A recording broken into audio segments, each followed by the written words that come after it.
Alright guys, and welcome back to part 18 of the Ultimate Guide to Dark Souls. So today we are going to be doing the Crystal Caves. So and the archives. And the archives. So this will be Duke's Archives, Crystal Caves, Dune Seath, that whole bit, because it was hard to split up because, you know, we're doing back and forth a lot as well. So yeah, so it just made sense. We were going to split it up anyway, but it turns out that we got through the Duke's Archives and the Crystal Caves incredibly quickly. I was at the helm and I know the place like the back of my hand, so that kind of... So first thing we do is we go to Anor Londo, and to get the last Firekeeper soul in the game that I think we haven't got. She's useless anyway, so it doesn't matter. Yeah, like you never need to warp from this bonfire, so we're just showing you that you can kill her and get this. Yeah, and if you want to warp to this bonfire and want to do something, you can warp here, then homeward going back anyway, so this bonfire is inherently useless in the game after you get the what do we call it one? The princesses, the one in front of the... Yeah. What's her name? Like you've got Darkling Tomb and you've got the princess one as well. Yeah, so. Chamber of the Princess. Yeah, so you really don't need this because it's right at the back. There's nothing useful here aside from coming here, and you can warp to it anyway. So yeah, just and there's a bonfire in the Duke's Archives just like behind this guy anyway that you can go to. Exactly. So obviously if you're in Firelink or wherever, just warp to Anor Londo, and then you want to come this way where the gold gate should have been opened. There once was a gold gate there, but if you watch the Lord Vessel cutscene, then you see all the gates dissipating anyway. You see the fog clear. So I'm not entirely sure why I took out my day to kill that one guy, but whatever. So yeah, we're moving on and we're heading up to the Duke's Archives. So this is probably the hardest area of the game, I would say. Yeah, there's a lot of high damage enemies in it, plus there's a few channelers that actually respawn, so if you do want the channelers Trident, then you can farm here. You don't need to get the channelers armor set because you get that from a chest later on anyway. Yeah. But if you want the channelers Trident, if you're making a build towards that, then this is the best place to get it because there's several channels just outside the bonfire at the Duke's Archives. So we've got some boars and they seem to be a little bit harder to beat than the boar at the beginning of the game. Yeah, it's because you can't backstab these boars. These are fully armoured boars, so their back end isn't bare like the other boar you fought in the Undead Parish, so you can't actually backstab it. But lightning is their biggest weakness, so with lightning halberd, as you see, it only takes a few strikes and then that's you. Or you can just use pyromancy as well. That's also they're susceptible to fire as well. It seems. I think it's just anything that's steel based that just burns under metal. So yeah. So there's some science in Dark Souls apparently. Fire melts water apparently. Plus they can like mule kick you. Yeah, I didn't know that. Yeah. So we apparently got 2 boar helmets. So that is incredibly lucky, especially with no humanity and no covetous ring. So I know. That was a good buy-in. So anyway, we want to rest here and just make our way up this lift here. Yeah. So the Duke's Archives and the Crystal Caves in the prison and all that. Oh, it's quite a complicated area. Sorry to interrupt, but just before you go up this lift here, if you bottomless boxed your rare ring of sacrifice, pick it out because you will need it now. Yeah. Make sure you've got a rare ring of sacrifice on, or in your inventory. Yeah, or a ring of sacrifice if you don't have any humanity. But rare ring of sacrifice keeps all humanity, and rare ring breaks curse. So yeah, make sure you do have that one. Actually, it's far better than getting cursed by seath and then, you know, losing everything. So this is actually another area where the Ring of Fog is particularly helpful. Just because these enemies do so much damage to you, even if you're quite heavily armoured, they'll still pack a punch in comparison to what other enemies do anyway. Oh yeah, they've got like at least 2 times the damage of any other minion you've fought in the game. Yeah, and these crystal golems do a ton more damage and they're a bit more tanky. You may not notice it as much now that you've got a lightning +5 weapon and you probably took them on with a lower class weapon, but these are much more tanky and they're also weak to lightning as well, so having a lightning weapon is even better for this area. Plus the channeler can use his channeler's trident to actually buff them as well, so that is also why they'll do extra damage. Now you want to kill this golem because it will drop the I think that was the broken pendant. Yeah. And you need that for the DLC. So if you've got the DLC, you need to do this. If you don't have the DLC, you won't get the pendant drop, but if you do have the DLC, make sure you do pick that item up, otherwise the DLC will become inaccessible. So make sure you hit these channels pretty quickly because they'll end up teleporting away and be a total pain in the arse. Yeah, and this is one of the enemies in the game that you can't damage while they're channeling, so make sure you do land a quick hit. If you two-hand your halberd, a running attack and a single poke will kill them. Yeah. So that's a good thing to make sure you pick mind. up that soul packet and proceed up the stairs. This first area is relatively simple, but it's the later areas which sort of turn this thing into a giant maze, essentially. In this section, because the channel are teleported, of course, prioritise him because he's the main source of damage. He'll get through your lower defences and he'll provide a buff to your enemies. So prioritise the channeler over anything else at this stage. Yeah. Now these crystal enemies can drop. I think they can drop crystal swords. Yeah, they can drop the crystal shield and they can drop the crystal longsword. No, they don't drop the crystal shield. They drop the night shield. Yeah, it's like the night shield or the tower shield or something like that. Not the tower shield, but it's like the tower night shield. It's a kite shield or something like that. It's basically just a standard kite shield. There's nothing special about it. But they can drop the crystal sword. That's a definite. Yeah. They also, if I'm right, I think I do remember getting twinkling off one of them. It may not have been them. It may have been a crystal golem when I was fighting the two of them. But it seems like they might have a small chance to drop twinkle titanite. I'd go to the wiki to check that. I'm not 100% on that one. Still, I've never seen them drop twinkling, and there's plenty of places where you can get twinkling anyway. Yeah, it's the Cadicus kite shield to drop. Or tower. No, it's Cadicus. So anyway, when you come down here, I think this is a mimic. So just again do the standard mimic. Now we missed this guy, so as you can see there, we get hit from behind by him, and that was quite a bit of damage. So once again, prioritising the mimic because the mimic's going to be the main threat here because it can one-hit kill you if it gets the grab, and the crystal guy you can just keep your distance from. The mimic's a lot quicker. Now you get the crystal night shield from that mimic, and it's totally fucking useless. So it's whatever. Yeah, don't even use it because the night shield is the worst medium shield, and crystal. It's probably the worst medium shield, or the worst shield arguably in the game. Yeah, and the crystal is never a good thing to have in your shield. It gives it a little bit more stability, but the issue is that you end up with permanent weapon durability loss, and you end up with 1/10 of the weapon's durability to start with. So if it has 300 durability, when you 30. Crystal it, it'll drop down to 30, and you can't. The only way to repair a crystal weapon is to upgrade it, so you can repair it 5 times at best. So it isn't an ideal weapon choice. That's why you don't see us using the crystal halberd here either. Now we actually at this point we come back and get the item, but on the other side of that that sort of the platform makes, on the other side there was actually an item there, but we come back and get it, so don't worry about that in case anyone attempts to go, oh you missed. We didn't. So what you want to do is pull this crystal knight out towards you because there is a crystal lizard further round and you don't want to activate it running away. So it's a good thing to pull the crystal knight out towards you. So now is also a good time to put on your rare ring of sacrifice. Plus just lower this. Lower this because it will be convenient when you're going for Logan.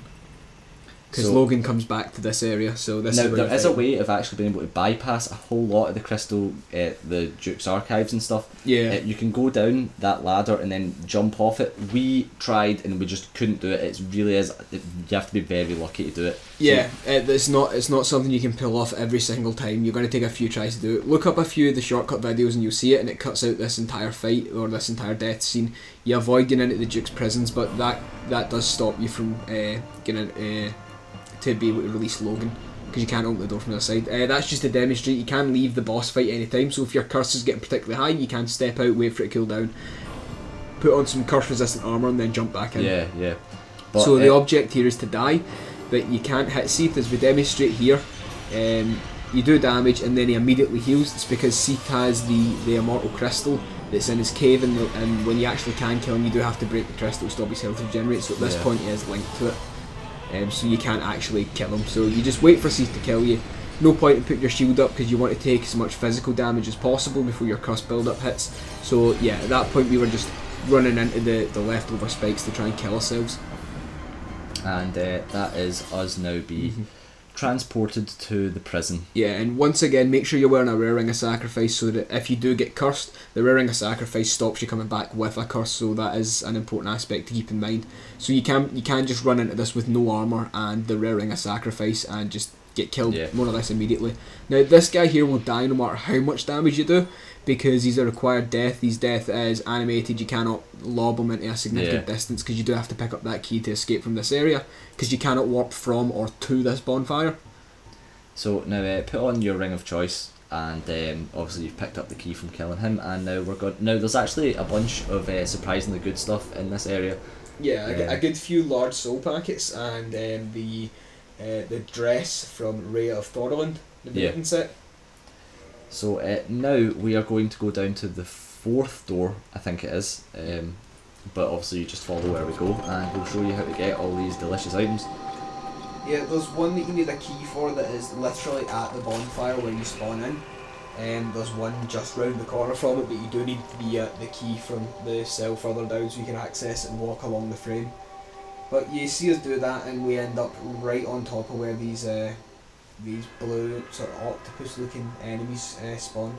Now these enemies called Piskas are actually a hell of a lot easier than they look. They make this big deal about, oh, look at them coming out, which makes me think that this area of the game was actually meant to be a hell of a lot bigger. There's that big contraption in the middle of the room which doesn't do anything, but it looked really significant in the Piskas where it seemed to be a thing. Although as far as I'm aware, there was a whole lot of cut content about Seath in the game, so this is just my speculation, and I don't actually know.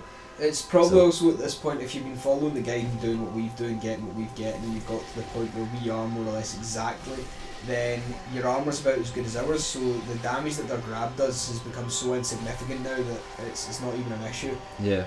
They do drop humanity. There are 2 down in the chamber that drop the bountiful sunlight and soothing sunlight spells, which you do need quite a lot of faith. I think you need like 47 for soothing sunlight and about 50 for bountiful. So they do have like pretty high faith requirements.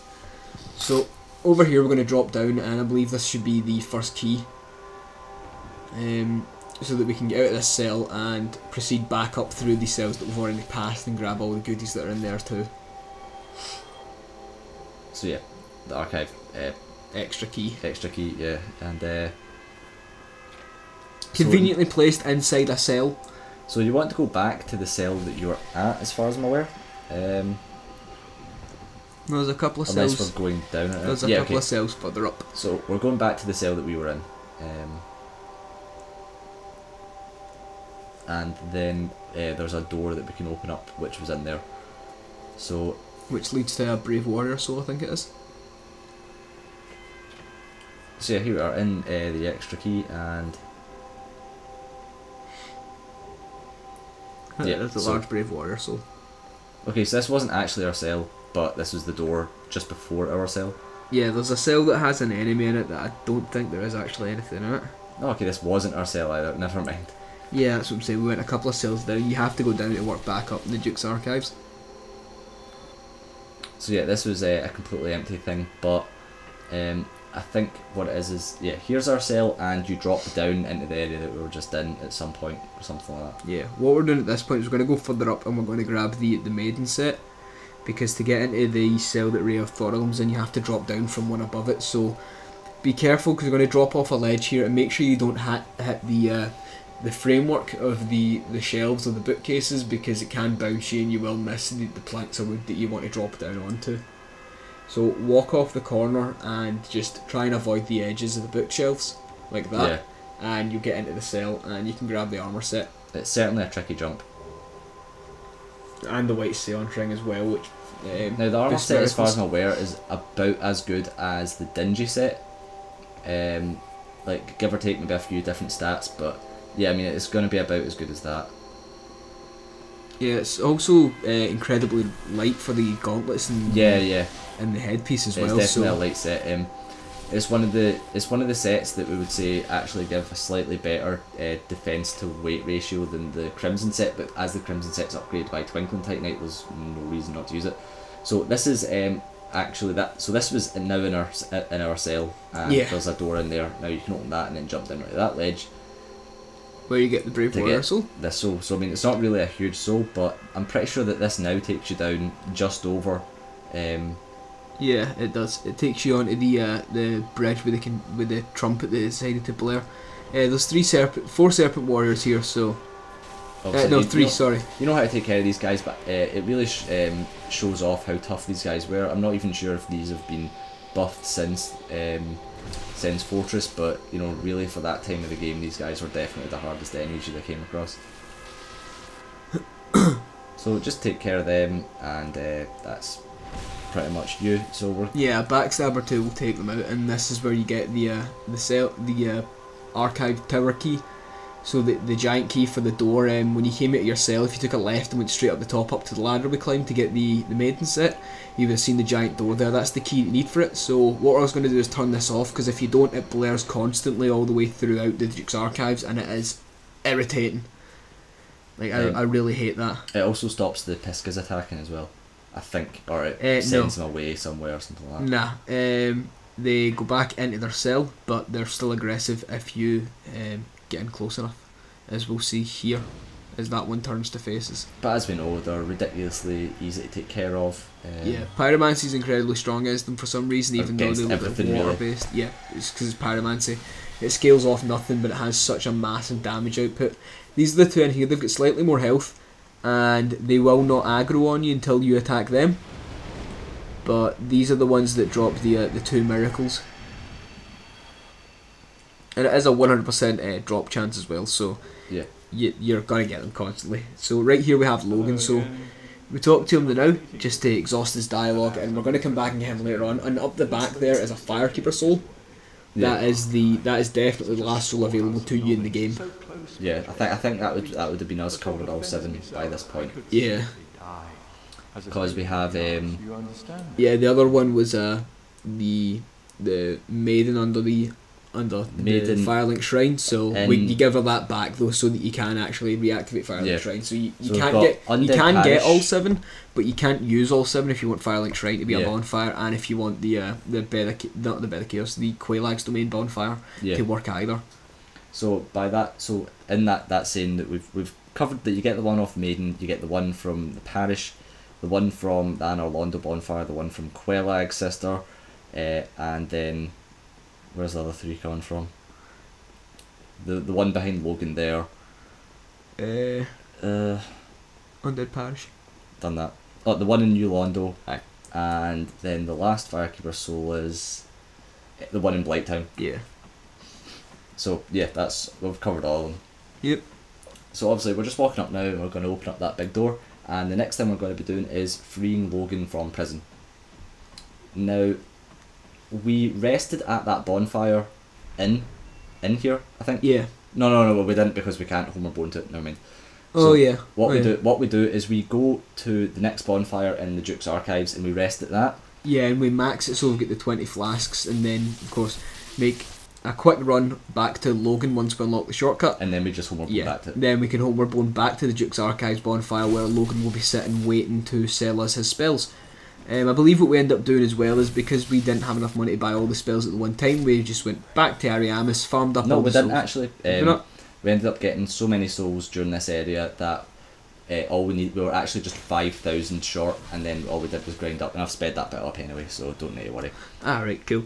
So if you don't spend any souls on leveling up like we did, you should be at more than a sufficient level to take on seath by this point, have more than good enough gear as well.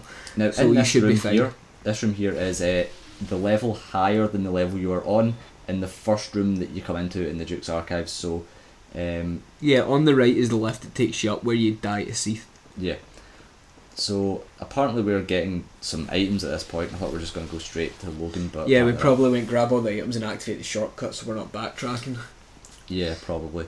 So there's only a few items to get in this one particular area, and an item that you definitely want to miss is the Avalon. Yeah, it is an amazing crossbow. If you don't know what it is, it's a crossbow that fires 3 bolts in quick succession, and the crossbow, of course, you can get lightning bolts for it, so yeah, lightning Avalon with lightning bolts is a more than sufficient damage to use in online PvP. Oh, look at that. What the hell happened there? Look at that. I don't know what happened there.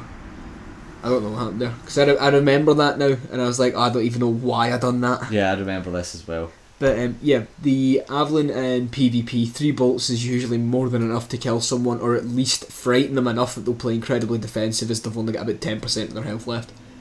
Okay, so for some reason we're back here. Last bonfire we rested at. Yeah. So yeah, I made that mistake, sorry guys, so we're just going to fly through Duke's archives again. I think now we just go straight for Logan. So I hope this hasn't been too much of an issue for you. Yeah, I mean, Tony really should have sped this bit up, so blame him. Sorry guys, I can't even remember this bit happening. Yeah, you know. Oh, that was when you were completely out your face on Eckies. That also never happened. No, it didn't. For those of you that don't know, Tony's straight edge. I know, weird innit?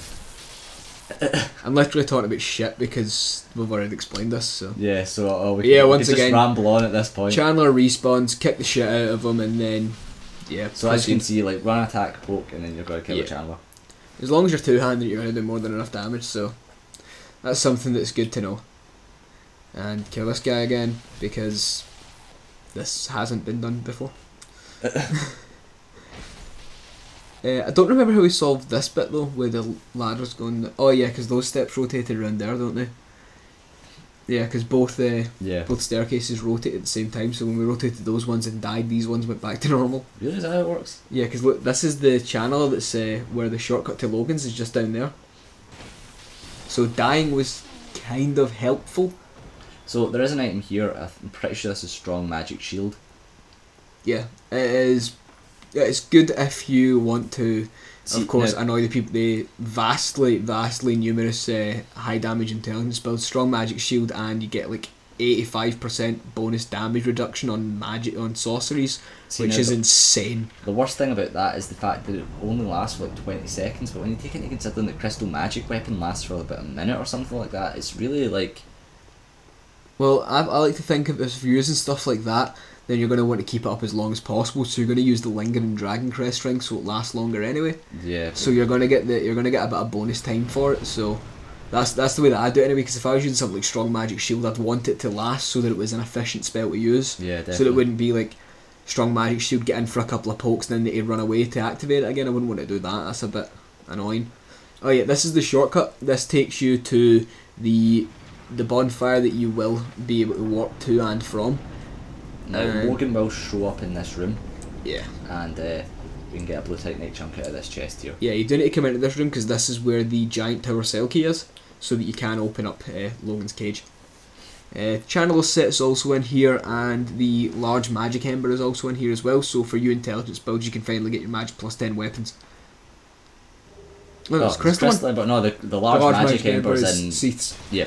So we get that later on. I remember having this conversation. And of course, this is a mimic because the chain is facing the wrong way. Yeah, that's how you tell if something's a mimic, because the chain is different. Yeah, because the chain in these chests, you can see it curls and faces behind it, and a mimic chest that points directly at you. So you'll be able to see that, and that's the enchanted falchion. So for you intelligence build, the enchanted falchion, it's a very good damage weapon, good dex scaling, good intelligence scaling due to the dex scaling that it did have. But it's not good for this area because Seath has very good magic resistance, being the fact that all his spells are magic based as well. Well, we can only assume, but no, it does have it because it's you do more damage with a fire falchion, a lightning falchion, and a holy falchion than what you do with a magic or enchanted one. Because Seaths get really high magic protection. I think I found a new thing, what we can do. What? I think we're going to discover what bosses are weak against. We're going to do this as a video series. The majority of it's on Wikipedia anyway. Well, I'm going to look in this. Yeah, well, that's where I get most of the information from. But this is on Dark Souls Wiki and Wiki. Here we are. We are now off to go free Logan. So we're going to rest at this bonfire, and of course pumping humanity in it so we can get our enough flasks that are sufficient enough to get there and back. Because I don't think we home our bone back. Just of course save time. So that's us, 15 flasks, and then we proceed through. So we sped this bit up because it's just running back. Yeah. What you can do is when you get to the top of these stairs, this staircase as well, you take a left and that takes you right back to the giant cell, the giant tower. So that's pretty good. It's pretty handy to know that as well. It's a bit of a shortcut. Okay, so apparently I sped that up there as well. So now you can get a titanite chunk in there. Twinkling titanite. And this is how you get the Avalon. And then we got that back. So we grabbed our souls back because we failed that jump last time, and there used to be something you could do where you'd be able to turn the stairs and then quit the game and reload the game and it put the stairs back. And but we weren't able to get it to work for some reason. You were able to walk off the Avalon, which is you were able to walk off the staircase onto the Avalon below. Which we'll show you how to get it the proper way, but if you look it up, there's a way of being able to sort of not glitch it but exploit the game the way the saving in that works, so you can just yeah. get it much easier. But yeah, in the same way that if you go into a boss, like the Bed of Chaos boss fight, you can. No, that's the one you're talking about, isn't it? Where you quit, yeah. There's a way you can do it. You can do it inside any boss fight if you are close to killing the boss and you haven't cut the tail. Yeah. So now we've opened that, we've saved him. Oh, thank you very much. Talk to Logan, of course, so that when you homeward bone, he will relocate to the Duke's Archives. After you homeward bone, you may need to quit and reload it, but he will definitely appear after you open this door and spoken to him and exhausted his dialogues. But what I was saying was, in any boss fight, if perhaps the boss has a weapon by cutting the tail that you want, and the boss becomes incredibly low on health, what you can do instead of homeward boning is you can quit the game out and then reload it, and you'll appear in front of the boss fog again, and the boss will be at full health, so you can have another go at it. Yeah. So if we done that when on the test account when we were trying to get Seath's tail. The halberd is really bad at getting the tail of Seath, because so it does you do so want much damage. You want to have the claymore. It seems that the more blade-like weapons cut much quicker as well. Yeah, that's something that we found. It could be that the weapons that are bladed like that break poise quicker, and the tail has a certain poise limit before it snaps. So yeah, but there's no real way of knowing this, but we don't know why. We think breaking tails off has got something to do with the amount of poise damage a weapon does. Yeah. So it seems like it because the claymore and the Zweihander do tons of poise damage, and they are two of the quickest weapons for chopping a tail. You can chop a tail with a Demon's Great Hammer as well, because that does a ton of poise damage. You can chop off what's his name's tail? Gate and Dragon. You can chop off his tail with 2 swings of Dragon Tooth. Cool. So right now we are off to get the rest of the items. And I think the last item for this particular area is Avalon. Yeah, it's a difficult item. It probably will take you a few tries to get the timing. You have to turn these steps, and as they're turning, you need to drop off and land on a bookcase down below, so that you can get the chest. Now, if you're at full health, you can make the drop. It's only going to take about 80% of your health away, so as soon as you land, make sure you heal up before you get hit with an archer. But you want to drop off just as the yeah, this fucking jammy bastard done it first to go. Yeah. Because I'm pro, but just as the little bump on the frame of the staircase passes on the chest, you want to just walk over it, and you will land on the Avalon in the centre of the bookshelf perfectly, like right in the middle. So, and also now that when you pull the lever to open up the shortcut from Logan to that bonfire, you also moved the bookshelf here. You seen it? We had it earlier on before we went up to Seath's area. That moves so you can access the back half of the Duke's Archives and obviously traverse it much quicker. So for this area, it is wise to take a couple of summons if you're not wanting Seath's weapon. Yeah. If you do want Seath's weapon, then go it alone first, and if you don't want to kill him by yourself, or you run out of flasks or humanity or something like that, then of course homeward bone back or quit out and retry it. But of course get the weapon, because the Moonlight Greatsword is fantastic. 16 strength, 12 dexterity, and 28 intelligence, I think it is. Right, okay, so what we've just done there was we popped all of our soul packets that we had to buy Logan's spells. Now, if you want to do Logan's quest and get his equipment, you have to buy them all. You have to buy all of his spells. Now, an easy way of doing this is if you look at our guide 13.5, that will show you the best way to farm souls in Dark Souls. So if you do that, that'll be it. 15 minutes and you'll have all the souls that you need. It's that fast. And now that you've rested on that bonfire just back where we came from as well, it means that you can warp straight to Ariamis, and you can just drop off Ariamis and warp from Anor Londo back. So we get invaded here, but we've already rested that bonfire, so even if we die, we have no souls and we get no humanity, so dying isn't really a consequence at this point. It will cost us 1 humanity to go human, and we don't even have to. So yeah, it's not really an issue. I'm trying to remember if there's any NPC summons for this fight. I don't believe there is. Come again. I can't think of any off the I top don't of my think there head. is for Seath, no.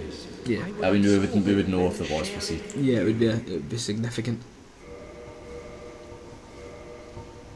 So right now we put Orestes back on. Oh no, wait, Solaire. You don't get Solaire for Seath. I think you do. You don't. Anyway, so this guy that invaded just comes up. Oh great, you're using Pursuers, you're using Dark Bead. Oh. And one-shots us through the shield because he's got like 70 intelligence. That's the Moonlight Greatsword's got there. Although that guy's a dick, he has got a good choice in weapon. Moonlight Greatsword scales amazingly with intelligence. It does a ton of damage. It's one-handed and two-handed heavies. It throws a spell blade at them and it does explosions. It's AoE damage as well, so if you hit the ground in front of an enemy and the blade doesn't actually touch them, it still does damage. And it levels up with dragon scales, so that is a bit of a problem because the game only gives you 8, I think it is, so you do need to farm dragon scales, 1 dragon scale, no, 2, sorry, it's 10 dragon scales to get to +5. Yeah. But you need to farm 2 dragon scales in the Valley of the Drakes, and they've got an incredibly low drop rate even with max humanity and the covetous serpent ring on as well. Yeah, farming and dragon scales is such a bitch. They've got a ton of health as well, and they're really tanky, so but I mean, if you're a magic build, the Moonlight Greatsword is definitely a cool thing to go for because it's like a claymore for magic builds essentially. Yeah, its moveset is really good one-handed and two-handed, and in PvP the one-handed and two-handed light attacks can stun lock as well, so if you break poison, you've got high stamina, you can just rip people down with a stun lock. Now, in that box there, we got a bunch of prism stones. Now, these will be incredibly handy in the next 5 minutes, and we're going to show you how. Now, you can jump off this platform, but if you jump off here, you won't take any damage, and if you jump off anywhere else, you will, and there's a few items scattered about this big sort of grassy field area. There's a blue titanite chunk up here, and there's the crystalline armour set, and there's also Siege Lind here. If you put it together, Siegmeyer's daughter, Siegmeyer of Katarina, Onion Bro, his so this daughter. is the next part of his quest that we're going to need to go So through. turns out we've got an onion sis as well. Yeah. So yeah, that guy just decided to just leap tall buildings in a single bound and try and pound us down, but tough. This will be the blue titanite chunk. These crystal beasts up here have got a high blue titanite drop. Unlike the ones in the Darkroot Basin who drop twinkling titanite, these guys up here drop blue titanite. And of course, the ones in Darkroot Basin drop blue titanite as well. I've had twinkling from them. I've never had blue. But this is the golden crystal golem. So we're going to use the binoculars here, and you can sort of make out Siege Lind. I thought this would be pretty cool. You can sort of make out the Katarina onion armour. Yeah, she's in the big crystal thing in itself. Yeah, because these crystal monolith sort of things are prisons. So there are Seath imprisons dames in them so that he can experiment on them, and eventually Seath's experiment turns wild, and that's what the Piskas are. They're females that were horribly mutilated by Seath's basically experiments. experimented on. Yeah. So that's what they are.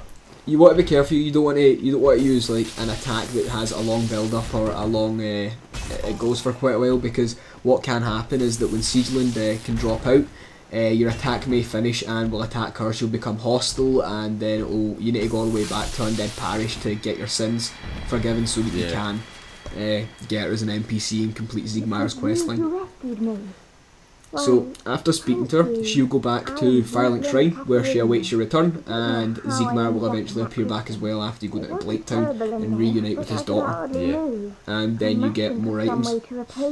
Yep. And then you can finish Siegmeyer's questline and get the titanite slab and see the end. See the most heartbreaking thing that I think I've ever witnessed in my entire fucking life. This is the end. My only friend, the end. Something like that will play. Yeah. We'll need to just slow motion. This is the just a black and white and play Coldplay. Just snapshots of Siegmeyer flashing across the screen, him rolling, wielding his claymore, him with just his helmet on. I will try to fix you. So yeah, this is the crystalline armour. You can repair this set. It's got good poise, it does weigh a lot, and it's got really good magic defence as well, so I think it's a good set to consider. And it looks good. The crystalline gauntlets look amazing when you use crystal magic weapon. It's like, it looks like your weapon has just become part of your arm. It's amazing. It's just so flashy and so cool. They do weigh a lot though, as I've said, but you know, you trade weight for poison, you're generally in a better situation. Yeah, basically. Unless you get your roll timing absolutely perfect, of course. So now there are a few more of these crystal beasts lying around, but we've not even bothered going for them because there's no items there. Yeah, this is all the items in this part. Yeah, there's no items up there. There is a path up to the right of here that just leads to nowhere. There is one of these crystalists guarding it, which seems weird. It's sort of like the same reason why there's a Balder Knight guarding the bridge in Sen's Fortress that leads to a wall. Yeah. It's kind of like that. You do want to be careful here. You want to keep your shield up. We of course didn't do that because you don't want to roll on these thin platforms because you'll end up dying and then you make it all the way back here from the Duke's Archives. This is where the Prism Stones become handy. Yeah. Now, if you follow this guide, you only need the Prism Stones for one area, and that's the area that we needed it for. The rest of the bridges are incredibly straight. So yeah. right here, so as you can see, some of the crystals are completely clear, so you can't even see them. And this appears humanity. We drop down and you can see a familiar foe, the Moonlight Butterflies. Now these won't aggro on you until you attack them. You'll have to fight them with ranged weapons, so bows, pyromancies, miracles and sorceries. These guys drop blue titanite chunks, and they do have the possibility of dropping blue titanite slabs as well. And there are 3 of them in here, I believe. So this is a good place to farm for that if you spawn in at the Crystal Cave bonfire. Now, watch out for this platform because it can be a bit slippy. Yeah, it's weird. It sort of drags you to the right almost. By the time you get there at the end, it looks like you're going to fall off the edge, but just keep going. Yeah. It does look a little bit tricky, but if you stop and slow down, you will end up sliding off. It's another one of these invisible wall things that they've done that's kind of annoying. Like right here, look, you'll see it looks like we're going off, but we managed to clip onto this. Yeah. Be quick here. As soon as you jump off here, turn around, 3 crystal lizards right in there. Now, if you miss any of them, you can save and quit. But I believe I got 2 of them. Yeah.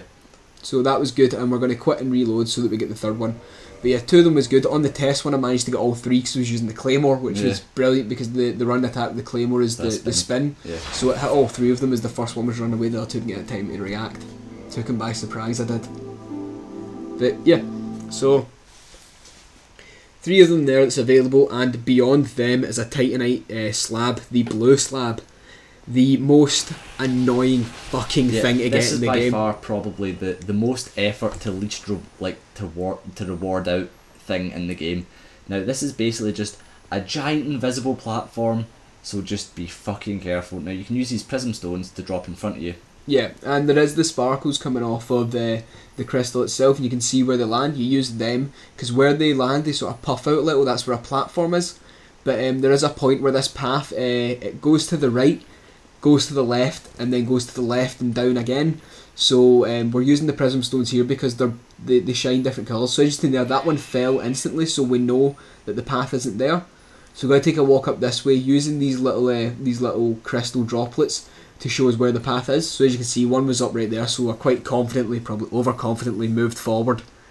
So the path's going to turn to the left at some point, and I'm just waiting for these crystals to form so that I can see where the path's turning. But it really does look like you can walk straight over there, but you can't, as you can see there, as I'm incredibly close to the edge. So be incredibly careful here. I mean, it is ridiculous. So I'm running back to the prism stone because it's the only gauge that I've got at this point. So I'm being really careful, inching forward a little bit at a time because I don't want to walk off the edge when I've came this far. So yeah, the path does extend past where it turns. So we kinda fell for that, which was a pain, but it eventually does go back to the left. You just have to be incredibly aware of what you're doing. So like right there, I thought that was going straight down. And there we go, there's the path, straight to the titanite slab. Now at this point, it's far easier to just go, right, fuck it, homeward bone, do it again. But I don't think we did that. No, we didn't. I think I went, yeah, I can do that. And I was looking for the Lloyd's talisman to follow it back up. Not prism stone, you mean? Yeah, the prism stone. They're similar. So you can kind of see the path that you've set yourself like back the way, but it's still, I mean, it's really just such a pain. Yeah, and after a while, if you're not quick enough, these prism stones do disappear, so yeah. I think I'm looking for the crook. Oh, we must have passed it. Ah, there's the crook there. Cool. So yeah, it's really difficult here to, like, without the Lloyd's talisman, it's really hard for you to sort of gauge how far along you've walked. But most of the crystal beams are incredibly straight. It's not like they're not getting like winding ones that go like curved to the left and right. It's usually just angles. So you can walk straight above this. Down here, it's not really worth it. I believe it's a soul. Is there anything? Yeah, apart from there, it's isn't an it? item. Then, yeah. There's an item there, there's a body. But it's got to be another one of these crystals, and this guy does pack a punch. Be careful because their attacks can give you knockback, and you don't want to get punched off the platform. This is another one of these dodgy invisible wall kind of platforms as well. If you go into the left side of it, you're more than likely to slide off. So stay on this, stay on the side that we're on the right side of it. There is another crystal platform, a walkway that takes you back up to where we fought the first crystal golem in here. Not the first one, sorry, the second one, up on the platform above the crystal lizards. So you want to come back here, and now it's a straight run right up there. So just run straight up towards the edge of this walkway up here. Now you're going to double back round and go back onto the invisible platform above the crystal that you just killed. So now this is us heading back to. This is us heading towards the boss at this point. Yeah, there is a, I think it's a titanite chunk up here. Nah, it's a soul of a hero. Oh yeah, soul of a hero. Yeah, on this moonlight butterfly to the left, or well, crystal butterfly in here they're called for some reason.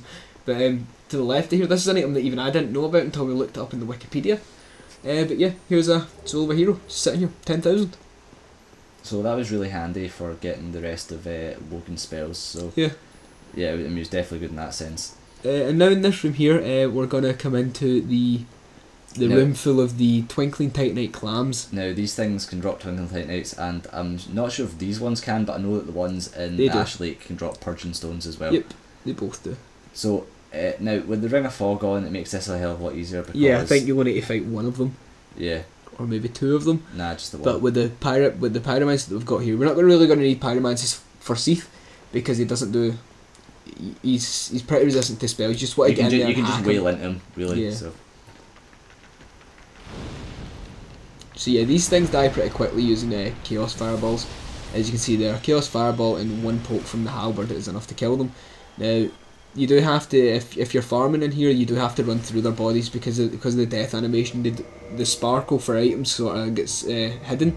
Yeah. So you also, need to actually be inside their thing. If you're going into this fight, don't just sprint past all the clams because the first time you go in it there isn't a fog gate and the clams get in the boss fight with you and cause you a bit of trouble. Yeah. If you die to Seath or if you save and quit and you go back to the bonfire, homeward bone, etc., there will be a boss fog after. So from then on you can just sprint through it because the clams won't be able to get through the boss fog. But on the first one, try not to drag anything through with you. Once you get past the halfway point here, Seath will make his startling return and he looks like a fucking Lugia. Remember to stick on the curse bite ring. That's very important. And higher you curse should be resistance. already. Now we have chose the claymore. What you should probably do is use your best, least damaging weapon, if that makes sense. Try and give it some sort of element. Great swords are good because they have really high poise break, and I've found them being particularly good for chopping tails. Plus, its moveset is just really good. Because it's got like a choppy moveset as opposed to the halberds, which is poking and shit. So it's just easier. We find. Yeah. So here, Seath Lugia comes in. Yeah. Somehow it's managing to fly, but it's just got a flat bottom on it. Lazy developers. Nah, it's crystal meth. Oh yeah. Or he's just shat himself. That would explain why he has absolutely no body fat. So yeah, you need to hit this crystal if you actually want to do any damage to it. But what you want to do is, as we're going for this tail right now, get him as close to you as possible, and then break the crystal. Because when you break the crystal, he sort of goes and as if he's in pain or something. But then, using that period of time, you can run round the back of him and hit his tail. But you're not guaranteed to get his tail from doing that. There we go. Seath has his little stagger animation, and then we bolt round to get his tail. Now, attacking Seath from behind is not recommended. Obviously, it's dangerous. But this is where really his attacks are the most powerful. His tail attacks are incredibly. Yeah, they do tons of damage. And you have to cut off the middle tail, the longest one, to get the weapon. So like that right there does an insane amount of damage. We got lucky and blocked, and I managed to sway in between it. So that was good. He managed to just sort of, but he just keeps swinging his tail, and as you can see there, that was one hit that did a ton of damage. So we sped this up because Seath's been a dick. This took us quite a while to do, but it's still, you can see everything. Hazards of the job. You signed the contract. So obviously you want to lure him into more the middle, Yeah, you don't want to get trapped against these corners because then his tail will definitely hit you and it does a lot of damage. So right there, we just rolled immediately. And it's not so much that, like, him being in the middle means that you can actually run around behind him. If he is like a particular area, you might not be able to actually run past his tail and it block off bits, so just being in the middle is good for that. Now, oh yeah, and put on the grass crest shield definitely for that stamina boost, it's really good. Yeah. And if you do have Mask of the Child and you can sacrifice the curse resistance, then of course put that on as well for much more stamina regain. But or if you're wearing a high curse resistant armor like the black, the black gold hem set. Gold hem black set, whatever. No. Or the paladin set, right? We'll go with that. We know that. The paladin set's good, and the cleric set, the heavy clerics, the elite cleric set. That's a very good one as well. Well, you can use any combination of armour. So you can, like when you switch on any new armour, you can just check to see if it's improving your curse resistance at all. So you can use that just as a baseline. Yeah, if you have that and you can sacrifice the curse bite ring and your mask, then you can go with Mask of the Child, the grass crest shield, and the chloranthy ring if you want insane stamina recovery. Yeah, and having more stamina recovery will probably be quite helpful. Yeah, you can also smash a green blossom as well before you run in if you want. That'll probably boost you quite a bit. I mean, we're talking your stamina, your full stamina bar at 40 stamina of the chloranthy ring regenerates in 2.3 seconds. So think of what you do with the grass crest shield, Mask of the Child, and green blossom. You would have no such thing as stamina problems. So that's probably the more dangerous attack is when he's slamming his tails because they hit areas 3 or 4 times. But the more damaging one is definitely when he swipes it because that instantly breaks your shield. Now, what you want to do is he will do an attack that he goes and he'll like spit like his mad laser breath at you. But that's when he starts to do that animation. That's when you want to start running around him. So this video as you can see here, right? He started doing the attack, and that's when I started running. And that's kind of what you want to do. Eventually you'll time it right and you'll be able to get around to that. Yeah, him and Calamite are the most inconvenient for taking the tail. Oh god. Definitely. I'd say Calamite is much worse though. No, this actually took longer than Calamite. Yeah, no, that's because I beast Calamite every time now. But yeah, Calamite is a huge pain, simply because, I mean, Calamite is the convenient times to get harder a boss. Yeah, and the convenient times to get his tails are so limited and restricting that like you need to fulfill rather specific conditions to get him to even give you a chance at getting his tail. So I mean, you can see that getting Seath's tail is really quite an ordeal, but I mean, it is worth it because the weapon you get out of it is very good for you sorcerer types. I mean, it gives you it means you don't need to rely on your sorceries because you've got a really good spell blade. So as you've seen right there, if you're not blocking, that does a significant amount of damage. But the only thing we're really going to need Estus is for trying to take Seath's tail. Fighting with Seath, you've got more than enough time between his attacks to pop a humanity. So I wouldn't worry about your healing at this stage. So we're going to take a green blossom as soon as we get a chance to. We're close to getting his tail right now. Yeah, we get lucky here. We get lucky here and he went for his AoE crystal attack. So our curse is building up, but we're just chopping his tail anyway, just because we can take it, because it doesn't do any poise damage because of how little the crystals were. So you can sort of judge how much poison, how much damage you're going to take based on the height of the crystal, or based on which tail he smashes you with.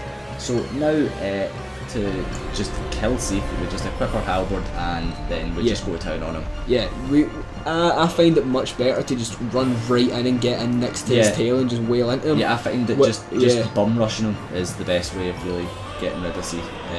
Yeah, I like to get in like near one of his tails, because then you can see him lift his tail with the attack, and I believe that his swipe misses you in here as well, and the blast of crystals that he puts in front of him misses this little corner too.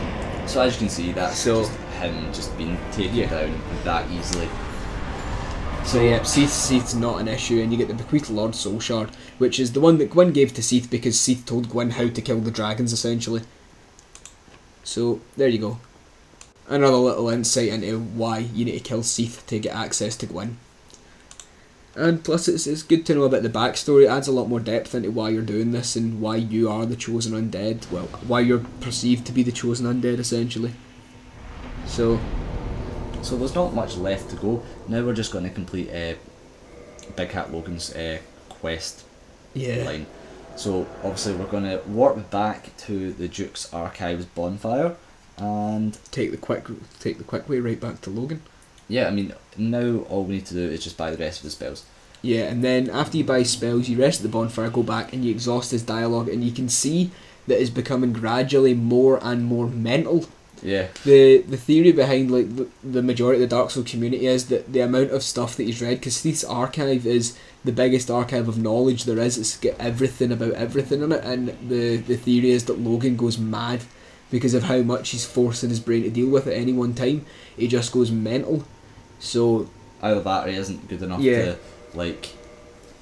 And like the whole point, control the magic that he's learning. The whole point in Logan is that he's such a believer in the sorcery arts that he's with, which are dragon based, that he looks to become a dragon. He's heard of a mythic sorcery that turns your body into a dragon, and he searches that, and he comes here to try and find the secret, and he eventually goes mad, and he figures that the only way to become a dragon is to be completely naked. Because as you know, when you use any of the dragon stones, like the headstone or the body stone, it puts the armour off that area. Now, if you want to look at, that's what happens here. He goes naked to do it. Does a video on Logan's lore in depth. So yeah, you might want to look at Cry series. So go watch Video if you want to know more about that. He's really good. So yeah, so right now we are just getting like, I think it's 5,000 souls, and then that is all we need, so we're just killing a few enemies right now. Yep, channels give us like 800, so. And I think that's us. Yeah, we only need 40,000 to get his crystal magic weapon or crystal woman soul mask, something like that. Yeah, one of them. Soul Spear. Okay, so that's that. One of the most damaging spells in the game. Soul Spear and Crystal Soul Spear, they're amazing. They have armour penetration, and they go through so you can hit multiple people with them as well. No. They're amazing. So now you want so to good talk when to you're him. getting ganked. Killed 2 guys with one crystal spear and what do you call it? Darkroot. Did you? Yeah. Cool. Well, like getting a fight with them, like got my halberd, started spinning in between them and that with my high poison, and backed half, pulled out the fucking the crystal rod and just went pop, killed both of them with the one crystal spear, just gone, both of them dead. So yeah, now you want to exhaust all his dialogue at this point. Yep. And as you'll see here, he'll go gradually bonkers. Yeah, it should be at this point it's just like, who are you? It just suddenly just forgets us. I think the game obviously expects you to run away and come back and talk to him, kind of thing. Yeah. Who are you? So as you can see, Stay clear, that is what curses upon you. yeah, I believe this is called dementia. Disturb me. Just instant dementia. Seath can curse you. I wouldn't be surprised if dementia's another superpower. Yeah, it just got memory loss powers. Anyway, so now we are off. This is pretty much the end part of this, and we are going to go back to the main. The first encounter with Seath. Yeah. So to do that, we run through this now open gap Yep. in the wall. Take a right, take the left. So that's why we asked you to put the left back down, because it's much handier. It's just more convenient. Yeah. And then straight up we go. And once we get in here, we'll find the chest which has the large magic ember, so that, as I said earlier on by mistake, that you magic and sorcery lovers can now make plus 10 magic weapons. So now is the large magic ember, not the crystal one. Yep, and when you quit and reload, Big Hat Logan will be there completely stark naked apart from the hat, which I believe was the problem with his plan, because you have to be naked to turn into a dragon, and he had a hat on. So I think that's where he got it wrong. If only he took his hat off, but it meant too much to him. His hat became his identity. So I thought that it wasn't here initially, but it turns out it was. I couldn't see him, but there he is there. Yep, just off to the right, just above where the case is now. I had to point it out to Tony because he's like incredibly blind. Oh no, wait! Now it turns out I'm incredibly blind because he isn't here. Oh, Never mind. Think we've got dementia? I've got reasons for the state I'm in. No comment. But yeah, anyway, proceeding on. So we reload, and then we go beat the hell out of Logan. Logan's not really that difficult. You just want to really get in there and get about him, because if he keeps you at range, he'll keep hitting you with soul spears and crystal soul mass, and he'll eventually try and use the white dragon breath, which is the sorcery you get for killing him. One of the highest damaging sorceries in the game, but it's more or less completely useless in PvP because it's incredibly slow. And you need to invest 50 int in, and that's a hell of a lot for any stat for an investment. Yeah, 44 int is more than enough. Soul Spear does more than enough damage, so 44 int is the size I'd push it ever. I felt so bad for killing Big Cat Logan, like, oh. Look, God. It was merciful. We killed him quickly. He went mental, it was for his own good. Euthanasia is the right way to go here. Oh yeah, there's the 10 crystal catalyst. The most powerful catalyst in the game. But it halves all your sorcery casts. It halves the amount of cash you get in sorceries. If you get 3 casts of a spell, such as Crystal Magic Weapon, it only gives you 1, but you can get the other one back by switching back. You can get 2 of the other 2 back, sorry, by switching back to a standard catalyst. But the good thing about it though is that it's got significantly higher magic resist than any other catalyst in the game. Magic Adjust. Magic Adjust, that's one, yeah. And all your spells are based off of that. Like the Crystal Magic Weapon is 1.8 times your Magic Adjustment figure. That's the amount of damage it adds on. And Magic Weapon is 1.4 times. No, Great Magic Weapon 1.4 times, and Magic Weapon is 1.1 times. So yeah, it scales off of stuff like that. There is formula for it to determine how much damage you do, so you can always like view the most damage optimist spell for casting time, stuff like that, and you can just blitz people. Which, by the way, you already know what it is. It's Dark Bead. But just get enough int to use the Crystal Scepter, just double stack Dark Bead, use a mule build and just stack like 5 of them in there. Why the fuck not? That means you've got tons of casts, and then just go popping that. You don't even need that many casts. Crystal Magic Weapon could give you 1 cast of Dark Bead and it's enough to win 95% of your PvP fights. It's ridiculous. They need to nerf the entire thing. So where Logan was is now his actual set, and we end up changing our torso to the Sage Robe because it is by far the best defense to weight ratio armor in the game. Yes. Only weighs 4 and it gives you 40 defense. And it has good magic resistance as well, being the fact that Logan's a sorcerer. So it has good elemental resistances on the chest piece. Not only that, it's upgradable by Twinkling Titanite. So yeah, so you no. Yeah, it's a Twinkling Titanite set. I'm thinking of the not the maiden set, the what do we call it, the Firekeeper one. So never mind. The bloodstained dress and that. Can't remember what the chest piece is called. It starts with a C. So you want to talk to hello again. We're both managing quite well, aren't we? But I haven't found my father yet. If you can't tell the difference, B, because maybe you're deaf and you can't hear the difference in voice, which means why would you watch this because you can't hear us. But yeah, she's got a bastard sword. Yeah, that's the visual difference. She's got a bastard sword. Siegmeyer has his Wayhander. Yeah. So now we are going to be doing something. I had one of those moments where I thought I was making a good point and then argued with myself in the end. So yeah, now if you exhaust his dialogue after killing Logan, he will. We'll do Greg's later. I believe we'll do Greg's on the last video, the NPC cleanup aisle. Oh yeah. So in the last video, all the NPCs that we've not killed, we killed. Yeah, so we killed pretty much every NPC just to show you what happens. Yeah, and I felt really bad for killing Siegland. But what was I going to say? Yeah, if you exhaust Greg's speech dialogue here, you tell him that Master Logan basically knows that Master Logan's left, but he read the letter prior instead, so he went to Sen's Fortress. No, in fact, no, he wanted to go to the Duke's Archives, and the only way to go there was via Sen's Fortress to go to Anor Londo to go to the Duke's Archives. So then it goes hollow, and yeah, it gets captured by the Serpents and locked in jail and goes hollow in Sen's Fortress. The only 2 people that don't go hollow in this entire game is Patches and Ingward, and Siegeland as well. So everybody else goes hollow. Yeah. Start with Revelation. Yeah, it's quite depressing. So we're right now. Well, Lautrec, not really. He's just a dick in general.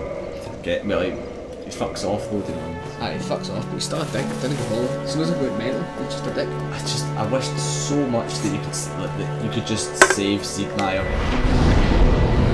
You can. It's called not finishing his quest line.